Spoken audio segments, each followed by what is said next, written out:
বন্ধু বান্ধৱীসকল, ইনোভেট আছামৰ এটা নতুন ভিডিঅ' সিৰিজলৈ আপোনালোক সকলোকে স্বাগতম। এই সিৰিজটোত আমি টেট পৰীক্ষাৰ পুৰণি প্ৰশ্ন কাকতসমূহ সলভ কৰাৰ লগতে প্ৰয়োজনীয় প্ৰশ্নসমূহ শ্বেয়াৰ কৰিম। আজিৰ এই ভিডিঅ'টোত আমি 2012 চনত হৈ যোৱা টেট পৰীক্ষাৰ পৰিৱেশ বিজ্ঞানৰ প্ৰশ্নসমূহ সলভ কৰিম। আৰু তেন্তে বেছি দেৰি নকৰি আমি ভিডিঅ'টোৰ পিনে আগবাঢ়ো। প্ৰথম প্ৰশ্নটি হৈছে, তলৰ কোনবিধ জীৱাশ্ম ইন্ধন নহয়?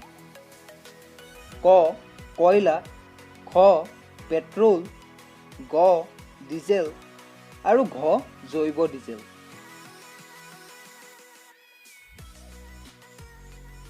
ইয়াৰ শুদ্ধ উত্তৰটো হৈছে জৈৱ ডিজেল, কিয়নো পেট্ৰল, ডিজেল, কয়লা আদি বহু কোটি কোটি বছৰ আগতে মাটিৰ তলত পোত খাই যোৱা জীৱসমূহৰ পৰা সৃষ্টি হয় আৰু সেই ইহঁতবোৰক জীৱাশ্ম ইন্ধন বোলে। 2 নম্বৰতে, লৌহ পদাৰ্থ কমি গ'লে শৰীৰত কি ৰোগ হয়? ক ৰক্তহীনতা, খ অন্ধ, গ কলেৰা আৰু ঘ ৰক্তচাপ। ইয়াৰ শুদ্ধ উত্তৰটো হৈছে ক ৰক্তহীনতা। লৌহ পদাৰ্থ মানে হৈছে আইৰণ, আৰু আমি সকলোৱে জানো আইৰণৰ অভাৱ হ'লে শৰীৰত ৰক্তহীনতা হয়। 3 নম্বৰতে, পানীৰ যোগেদি সংক্ৰমণ হোৱা এবিধ ৰোগ। ক টাইফয়েড, খ ইনফ্লুৱেঞ্জা, গ কৰ্কট ৰোগ আৰু ঘ ৰক্তহীনতা। ইয়াৰ শুদ্ধ উত্তৰটো হৈছে টাইফয়েড। টাইফয়েড ৰোগ পানীৰ যোগেদি সংক্ৰমণ হয়। 4 নম্বৰতে, অসমৰ পৰিৱেশ সম্বন্ধীয় এটা প্ৰধান সমস্যা হৈছে ক বানপানী, খ খাদ্যৰ অভাৱ, গ প্ৰব্ৰজন আৰু ঘ উপৰোক্ত সকলো। ইয়াৰ শুদ্ধ উত্তৰটি হৈছে ক বানপানী। 5 নম্বৰতে, কিহৰ দ্বাৰা জীৱসমূহৰ সংখ্যা, প্ৰকাৰ আৰু ভিন্নতা বুজোৱা হয়? ইয়াৰ অপশ্যনসমূহ হৈছে ক প্ৰাণী বৈচিত্ৰ্য, খ উদ্ভিদ বৈচিত্ৰ্য, গ জৈৱ বৈচিত্ৰ্য আৰু গ পৰিস্থিতি বৈচিত্ৰ্য। ইয়াৰ শুদ্ধ উত্তৰটো হৈছে গ জৈৱ বৈচিত্ৰ্য। 6 নম্বৰতে, উদ্ভিদৰ কাৰণে কোনবিধ মাটিৰ সংমিশ্ৰণ উত্তম? আৰু ইয়াৰ শুদ্ধ উত্তৰটো হৈছে বালিচহীয়া, হিউমাছ আৰু আলতীয়া।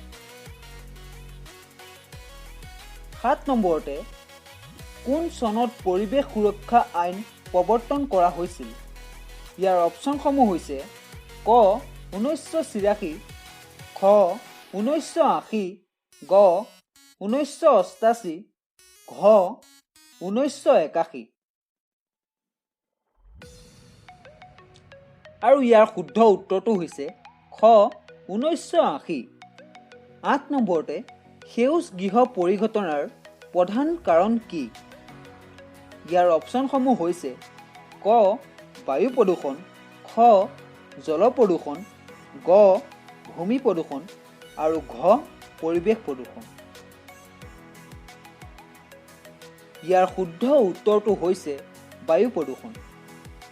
9 নম্বৰ কুৱেশ্যনটো হৈছে, জীৱদেহৰ জৈৱ ৰাসায়নিক পৰিঘটনাবোৰৰ বাবে আটাইতকৈ আৱশ্যকীয় হৈছে ক বায়ু, খ পানী, গ খাদ্য আৰু ঘ ওপৰৰ সকলো। ইয়াৰ শুদ্ধ উত্তৰটো হৈছে পানী। একেবাৰে শেষত, সোণালী বান্দৰ কি প্ৰকাৰৰ প্ৰাণী? ইয়াৰ অপশ্যনসমূহ হৈছে ক নিচিন্ন, খ বিপন্ন, গ জনপ্ৰিয় আৰু ঘ গুৰুত্বপূৰ্ণ।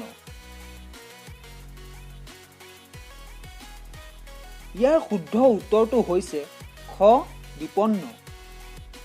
তেন্তে বন্ধুসকল, এই সিৰিজটোৰ ফাৰ্ষ্ট পাৰ্ট ইমানতে শেষ হৈছে। নেক্সট ভিডিঅ'ত আমি আকৌ লগ পাম। আপোনালোকক জনাওঁ যে যদি আপোনালোকে টেট পৰীক্ষাৰ পুৰণি প্ৰশ্ন কাকতসমূহ ডাউনলোড কৰিব বিচাৰে, তেন্তে আমাৰ অফিচিয়েল ৱেবছাইট www.innovatassam.in ভিজিট কৰিব পাৰে। লিংকটো তলৰ ডেছক্ৰিপশ্যনত দি ৰখা হ'ব।